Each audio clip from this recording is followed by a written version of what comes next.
Hello बच्चों, स्वागत है आपका हमारे YouTube चैनल में। चलिए शुरू करते हैं आज का लेक्चर, जिसका टॉपिक है समविभव पृष्ठ के गुण। हमारा सेकंड चैप्टर चल रहा है और समविभव पृष्ठ का पहला गुण हम पिछले लेक्चर में पढ़ चुके थे। आइए देखते हैं दूसरा गुण। समविभव पृष्ठ का दूसरा गुण है वैद्युत बल रेखाएं या वैद्युत क्षेत्र समविभव पृष्ठ के लंबवत होते हैं। वैद्युत बल रेखाएं वैद्युत बल रेखाएं या वैद्युत क्षेत्र समविभव पृष्ठ के लंबवत होती हैं। समविभव पृष्ठ के लंबवत होती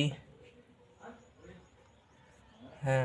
समविभव पृष्ठ की डेफिनेशन जो है हमने पिछले लेक्चर में देखी थी। वह पृष्ठ जिस पर सभी बिंदुओं पर विभव समान हो समविभव पृष्ठ कहलाता है। अब देखते हैं समविभव पृष्ठ का तीसरा गुण। तीसरा गुण क्या है? तीसरा गुण समविभव पृष्ठ का तीसरा गुण है दो समविभव पृष्ठ कभी एक दूसरे को नहीं काटते हैं। दो समविभव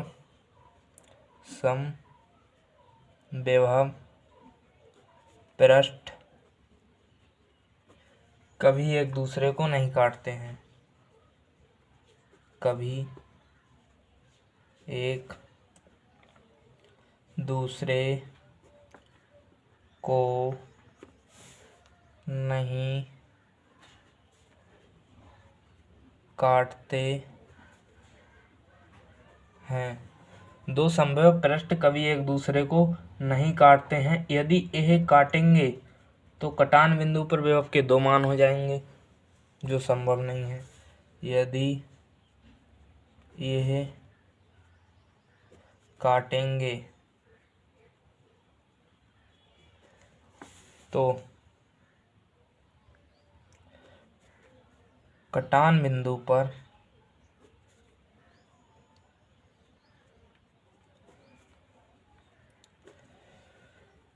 विभव के दो मान हो जाएंगे, जो कि संभव नहीं है।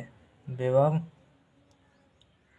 के दो मान होंगे, जो संभव नहीं है। दो समविभव पृष्ठ हैं, अगर एक दूसरे को काटेंगे तो दोनों का विभव अलग अलग हो जाएगा। जब दोनों का विभव अलग अलग हो जाएगा तो वो समविभव पृष्ठ ही नहीं रहेंगे।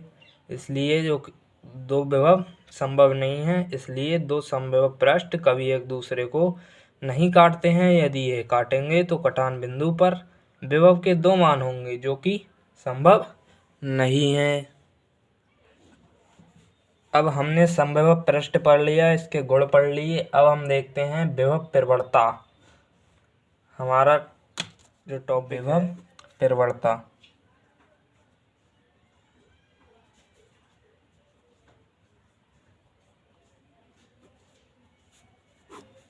विभव प्रवणता क्या होती है?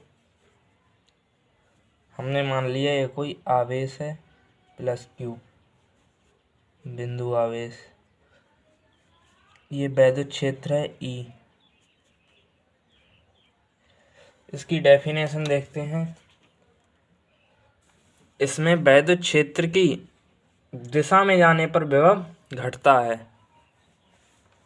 वैद्युत क्षेत्र की ये नोट पॉइंट है, नोट। वैद्युत क्षेत्र की दिशा में जाने पर, दिशा में जाने पर विभव घटता है। वैद्युत क्षेत्र की दिशा में जाने पर विभव घटता है।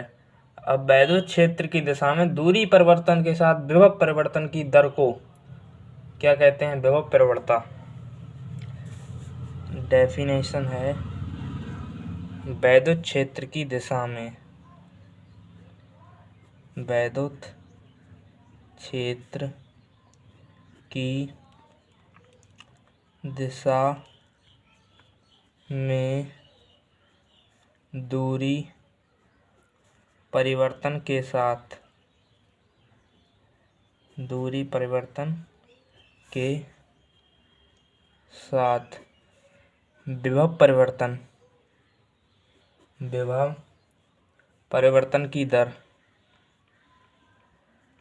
परिवर्तन की दर को विभव परिवर्तन कहते हैं। तो विभव परिवर्तन क्या होती है? वैद्युत क्षेत्र की दिशा में दूरी परिवर्तन के साथ विभव परिवर्तन की दर को विभव परिवर्तन कहते हैं।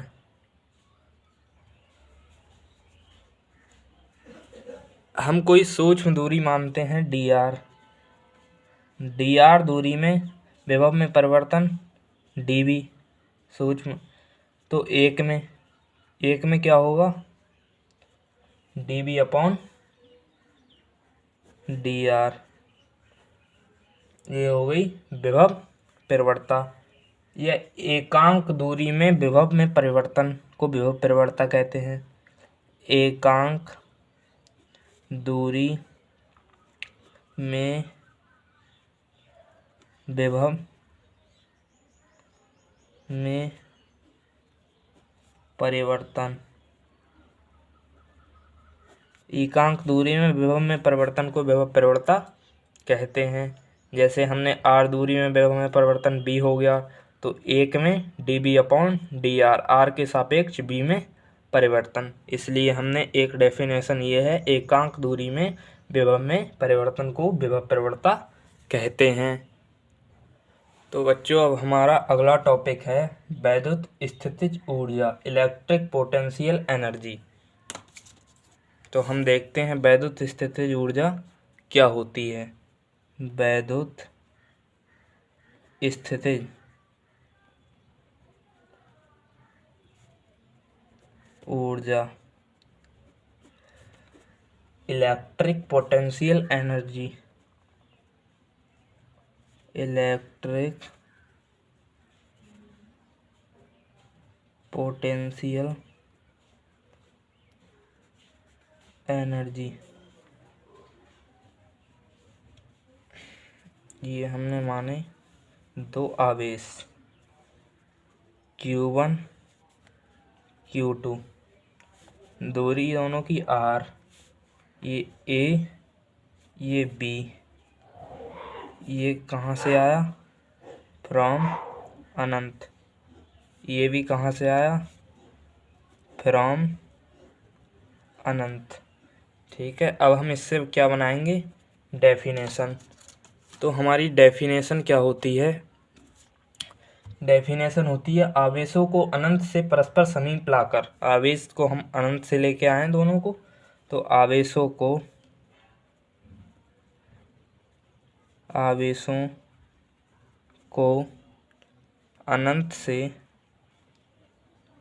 अनंत से परस्पर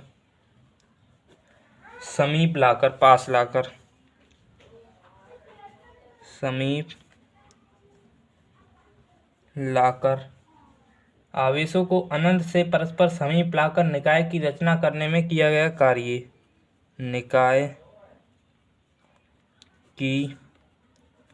निकाय बन गया ये एक हमारा, रचना करने में किया गया कार्य, करने में किया गया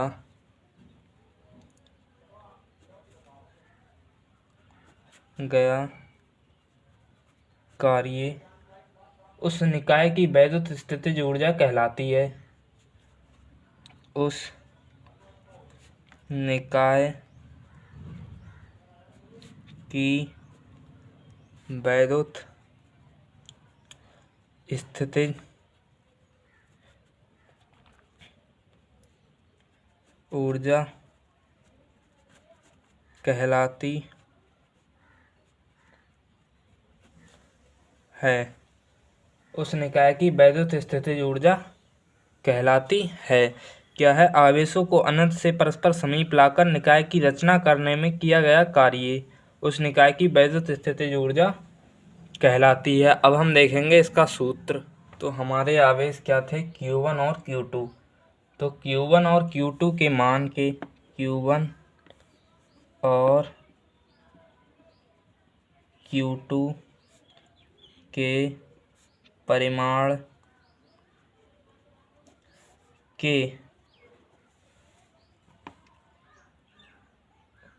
के आवेश r दूरी पर स्थित हों के आवेश कितनी दूरी पर स्थित हैं? r दूरी पर स्थित हों तो उस निकाय की स्थितिज ऊर्जा उस निकाय की स्थितिज